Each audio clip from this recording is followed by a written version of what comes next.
तुम मुझे खून दो, मैं तुम्हें आजादी दूंगा। हम सब जानते हैं ये कहा था नेताजी सुभाष चंद्र बोस ने। अभी अभी 18 तारीख को उनकी पुण्यतिथि गुजरी है, इसलिए एक सवाल जिस पर हमेशा बहस चलती रहती है कि क्या गांधी और सुभाष एक दूसरे से इतना अलग थे कि उनको दुश्मन कहना मुनासिब होगा? क्या उन दोनों में कोई दुश्मनी थी या उनके बीच मतभेद था या मनभेद था? मनभेद कहते हैं समझिए अंदर से नफरत करने को, और मतभेद कहते हैं जब हमारी ओपिनियन और आइडियोलॉजीज में डिफरेंस होते हैं। तो आज हम बात करने वाले हैं उसी सुभाष चंद्र बोस के बारे में। मैं काशिफ पहल करता हूं पहल भारत पर।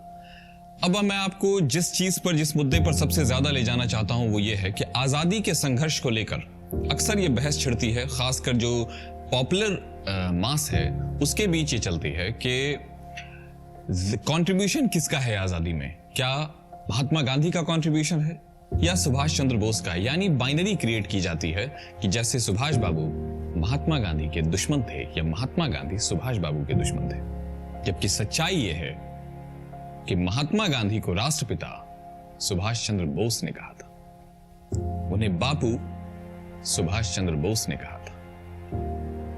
आज मैं आपके सामने अपनी किसी भी बात से सुभाष चंद्र बोस और महात्मा गांधी के बीच के डिफरेंस को खत्म करने की या उनके बीच किसी भी तरह के ऐसी बातों को समझाने की कोशिश नहीं करूंगा जो उन दोनों के बीच का मसला था। मैं इसके लिए सुभाष चंद्र बोस का 6 जुलाई 1944 को जापान से बापू के नाम एक संदेश जो ये बता देगा कि जिंदगी के आखिरी पहर में, जब सुभाष बाबू अपनी जिंदगी के आखिरी पहर में युद्ध और संघर्ष के में डूबे हुए थे, तब वो क्या सोचते थे। ये बात उस वक्त की नहीं है जब सुभाष चंद्र बोस ने राजनीति शुरू की थी, कि उस वक्त की है जब वो मैच्योर हो चुके थे और अपनी आइडियोलॉजी और गांधी की आइडियोलॉजी के डिफरेंस को वो समझ चुके थे। उस दौरान वो क्या सोचते थे, आज मैं आपको एक खत पढ़कर सुनाने वाला हूं। वो खत है या कहिए कि संदेश है, किसी और का नहीं, नेताजी सुभाष चंद्र बोस का, जिन्होंने बापू को लिखा था। मैं अब शुरू करने वाला हूं। दुनिया भर के हिंदुस्तानी आपके स्वास्थ्य को लेकर चिंतित हैं। अंग्रेजों की जेल में श्रीमती कस्तूरबा जी बापू की पत्नी थी। इस नाते पूरा देश उनको मां की नजर से देखता था, मां मानता था कि दुखद मृत्यु के बाद देशवासियों के लिए आपके स्वास्थ्य के बारे में चिंतित होना स्वाभाविक था। ये ईश्वर की कृपा है कि तुलनात्मक तौर पर आपके स्वास्थ्य में सुधार हुआ है। अब 48 करोड़ 80 लाख हिंदुस्तानियों को आपके मार्गदर्शन और सलाह का लाभ मिल सकेगा। हम जानते हैं कि 44 में लगभग इतनी ही आबादी थी। बेशक अंग्रेज सरकार समझाने, नैतिक दबाव बनाने और अहिंसक प्रतिरोध करने से आत्मसमर्पण नहीं करेगी।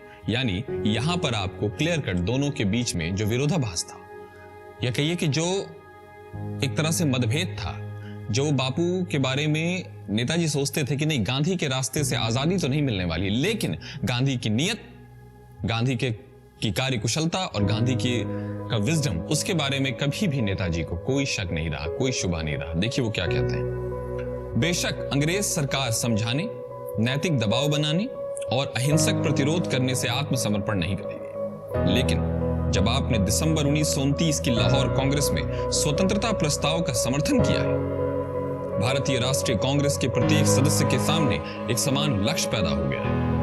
उन्होंने क्या कहा, लेकिन आप ही वो इंसान हैं जिसकी वजह से आज हम सबका, यानी जितने भी कांग्रेस के नेता हैं, उनका बस एक ही टारगेट है, भारत की आजादी। देश के बाहर के हिंदुस्तानियों के लिए आप देश में इस वर्तमान जागृति को लाने वाले हैं। यह सबसे बड़ा कंट्रीब्यूशन सुभाष चंद्र बोस, राष्ट्रपिता महात्मा गांधी के बारे में बता रहे हैं।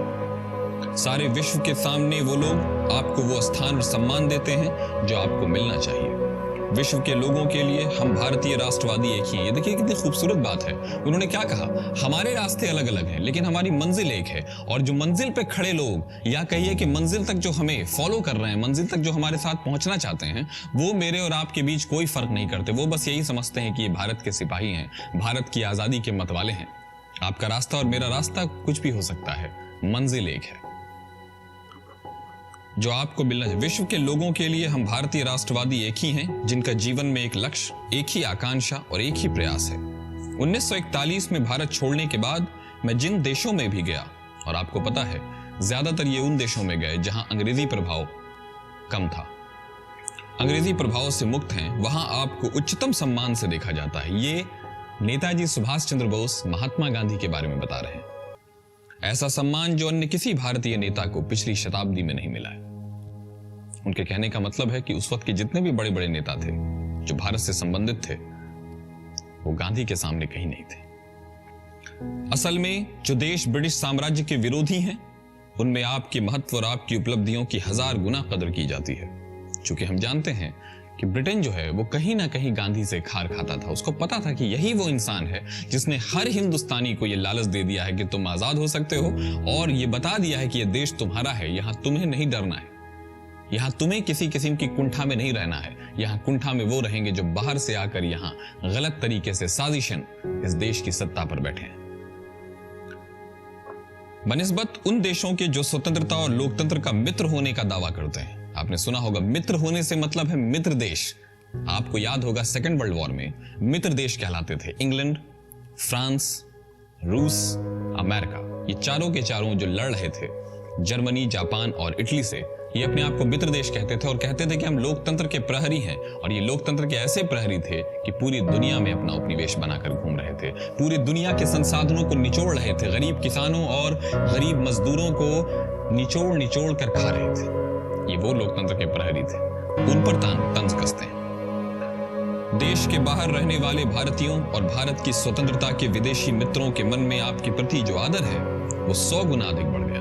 तो गांधी की हर एक्शन की तारीफ कर रहे हैं। जब आपने अगस्त 1942 में भारत छोड़ो प्रस्ताव का समर्थन किया, भारत छोड़ो प्रस्ताव के बारे में आपको बता दूं, ये गांधी की उस आक्रामक पॉलिसी, गांधी की आक्रामकता का मतलब ये नहीं था कि किसी पर फिजिकल वायलेंस कर दो। गांधी की आक्रामकता आइडियोलॉजिकल होती थी और कलेक्टिव लेवल पे होती थी। अब अंग्रेजों को गांधी ने कहा भारत छोड़ो, छोड़ो का मतलब था निकल जाओ। आप यहां एक टूरिस्ट के तौर पर या भारत को अपना देश मानकर नागरिक के तौर पर रह सकते हैं, ताकत के बल पर सत्तासीन होकर नहीं रह सकते। यही बात नेताजी गांधी के बारे में बता रहे हैं। ऐसा कोई भी भारतीय नहीं है, चाहे वो देश में हो या बाहर, जो इस बात से खुश नहीं होगा कि भारत को आजादी उस तरीके से मिल जाए जिसका आपने आजीवन समर्थन किया है और जिसमें मानव रक्त नहीं बहाना पड़े। ये क्या कह रहे हैं? हमने मजबूरी में उन लोगों को चुना है जो अपने आप में फांसीवादी थे। सुभाष चंद्र बोस फांसीवादी नहीं थे। उन्होंने उन ताकतों को इसलिए चुना कि दुश्मन का दुश्मन दोस्त होता है, इस थ्योरी को माना। लेकिन उन्होंने कहा कि खुशी तो मुझे भी सबसे ज्यादा तभी होती जब आपके बताए रास्ते से आजादी मिल जाती, क्योंकि उसमें मानव रक्त नहीं बहता। लेकिन सुभाष चंद्र बोस के हिसाब से यह मुमकिन और प्रैक्टिकल नहीं था। लेकिन आदर्श स्थिति उनके लिए भी वही थी जो गांधी की थी। उसमें मुझको पूरा विश्वास हो गया है कि यदि हम आजादी चाहते हैं तो हमें खून की नदी पार करनी होगी। आपको याद होगा, तुम मुझे खून दो, मैं तुम्हें आजादी दूंगा। यदि परिस्थितियां ऐसी होती कि हम भारत के अंदर से ही अपने प्रयासों और संसाधनों की सहायता से एक सशस्त्र संघर्ष शुरू कर सकते तो हमारे लिए सबसे अच्छा रास्ता होता। वो बता रहे हैं कि हमने जाकर जिन देशों से और जिन डिक्टेटर से, जिन तानाशाहों से दोस्ती की है या उनके सामने हाथ बढ़ाया है, वो हमारी फर्स्ट चॉइस नहीं थे, वो हमारी चाहत नहीं थे, हमारी मजबूरी है। वो एकदम क्लियर कर रहे हैं अपनी बात और खुलेआम कर रहे हैं डंके की चोट पर। लेकिन महात्मा जी, आप भारतीय परिस्थितियों के बारे में किसी भी अन्य व्यक्ति की अपेक्षा बेहतर जानते हैं। ये बात नेताजी सुभाष चंद्र बोस बोल रहे हैं गांधी को कि आप भारत को सबसे ज्यादा जानते हैं, आप भारतीयता को सबसे ज्यादा जानते हैं, आप भारत के लोगों को सबसे ज्यादा जानते हैं। जहां तक मेरा सवाल है, भारत में 20 सालों की जनसेवा के अनुभव के बाद मैं इस निष्कर्ष पर पहुंचा हूं कि बाहर से बगैर थोड़ी मदद लिए विदेशों में रहने वाले हमारे देशवासियों के साथ साथ किसी अन्य देश या देशों की मदद लिए बिना देश में एक सशस्त्र विरोध संगठित करना असंभव था। सुभाष जी ने कहा कि हमारा देश रियल में एक अहिंसावादी देश है और हमारे यहाँ जिस तरह से संसाधनों और तकनीकों की कमी है, हम अपने यहाँ के देश को, हम अपने देश को या अपने देशवासियों को अभी इतना काबिल और इतना स्किलफुल और इतना ज्यादा वॉरियर नहीं बना सकते हैं कि वो ब्रिटिश साम्राज्य के विरोध में खड़ा हो जाए। तो क्यों ना हम उन लोगों के साथ दोस्ती करें जो ब्रिटिश साम्राज्य के विरोधी हैं। महात्मा जी, मैं आपको विश्वास दिलाता हूं कि इस खतरनाक मिशन पर निकलने का निर्णय लेने के पहले मैंने दिनों, हफ्तों और महीनों तक सावधानी पूर्वक इस मामले के पक्ष और विपक्ष पर विचार किया था। जैसे लग रहा है कि एक बेटा अपने बाप को मना रहा है, कन्विंस करने की कोशिश कर रहा है। आप देखिए, ये आज करके जो कलम घसीटू सोशल साइट्स पर और जो फेसबुक और व्हाट्सएप पर यूनिवर्सिटी में अपनी तरफ से नफरत और घृणा फैलाने वाले ये जो आजकल के कलम घसीटो राइटर्स हैं, उनकी तरह नहीं है कि बापू सुभाष चंद्र बोस के दुश्मन थे या सुभाष चंद्र बोस बापू के दुश्मन थे। यहां जैसे लग रहा है बाप बेटे के अंदर का अनुराग है, एक तारतम्य है। आप समझने की कोशिश कीजिए कितना खूबसूरत एहसास है। मैंने जब पहली बार इस खत को पढ़ा था, इस संदेश को पढ़ा था, तो अपने आप को रोने से, अपने आप को बिलखने से रोक नहीं पाया था। आगे वो लिखते हैं, इस मामले के पक्ष और विपक्ष पर विचार किया था। अपनी क्षमता भर अपने लोगों की इतने लंबे समय तक सेवा करने के बाद मेरी ऐसी कोई इच्छा नहीं हो सकती थी कि मैं गद्दार बनूं। यहां गद्दार से मतलब उनका कहीं ना कहीं देश और गांधी से है। वो अपने अंदर में इस बात को इतना दबाए हुए हैं कि मुझे गांधी के खिलाफ बोलना पड़ रहा है, मुझे मेरे बापू के खिलाफ बोलना पड़ रहा है। आप सोचिए, और आज एक मामूली सा जिसको इतिहास का कोई ज्ञान नहीं है, वो बैठे बैठे बापू को और नेताजी को मिलाकर बापू को गाली देने लगता है, या किसी को मुझे गद्दार कहने का कारण दूं। महात्मा जी, मैं आपको भरोसा दिला सकता हूं कि मैं और मेरे साथ काम करने वाले लोग खुद को भारत के लोगों का सेवक मानते हैं, सिर्फ और सिर्फ सेवक मानते हैं और कुछ नहीं। अपने प्रयासों, कष्टों और बलिदान के लिए हम केवल एक ही पुरस्कार जीतना चाहते हैं, और वो है भारत की आजादी। सिर्फ एक इनाम। सब जुल्म सहने को तैयार, सब तकलीफें सहने को तैयार, सब बलिदान सहने को तैयार, बस आजादी दे दो। एक बार भारत आजाद हो जाए तो हम में से ऐसे बहुत से लोग हैं जो राजनीति से संन्यास लेना चाहेंगे, बल्कि बाकी बचे लोग आजाद भारत में कोई भी पद, चाहे कितना ही छोटा क्यों ना हो, स्वीकार करने में संतोष का अनुभव करेंगे। जैसे आपको लगेगा कि गांधी और नेताजी सुभाष चंद्र बोस एक ही साथ खड़े हुए, दोनों की वही भावना थी, पद से कोई मतलब नहीं, बस और बस नतीजे और इनाम के तौर पर भारत की आजादी, भारत की स्वतंत्रता। भारत की अंतिम में लिखते हैं, भारत की आजादी की अंतिम लड़ाई शुरू हो चुकी है। आजाद हिंद फौज के लोग बहादुरी से लड़ रहे हैं। एक तरह से जैसे लग रहा है कि वो इन्फॉर्म कर रहे हैं बापू को कि आप जान लिए, वो लगातार आगे बढ़ते जा रहे हैं। ये सशस्त्र संघर्ष तब तक जारी रहेगा जब तक कि अंतिम अंग्रेज को भारत से नहीं निकाल दिया जाता। यहाँ पे अंतिम अंग्रेज से मतलब वो अंग्रेज हैं जो ताकत के बल पर सत्ता में बैठे हैं। इंग्लिश कौम से सुभाष चंद्र बोस को कोई नफरत नहीं थी। इन महापुरुषों को, इन महायोद्धाओं को नफरत तो किसी से थी ही नहीं दुनिया में, सिर्फ मोहब्बत थी। जब तक नई दिल्ली के वायसराय हाउस पर हमारा तिरंगा गर्व से लहराने नहीं लगता। हमारे राष्ट्रपिता भारत की स्वतंत्रता के इस पावन युद्ध में हम आपका आशीर्वाद और आपकी शुभकामनाएं मांगते हैं। अब मैं सिर्फ आपसे थोड़ा सा आखिर में बात करूंगा कि क्या दोस्तों आपको कहीं पर भी लगा कि नेताजी सुभाष चंद्र बोस गांधी जी से नफरत करते थे? उन्होंने आशीर्वाद मांगा है बापू का, एक बेटा बनकर एक बाप से। तो दोस्तों, नफरत फैलाने वालों के साथ मत रहिए, हकीकत जानिए, हकीकत पढ़िए। दोनों मुल्क के लिए शहीद हो गए, दोनों मर गए।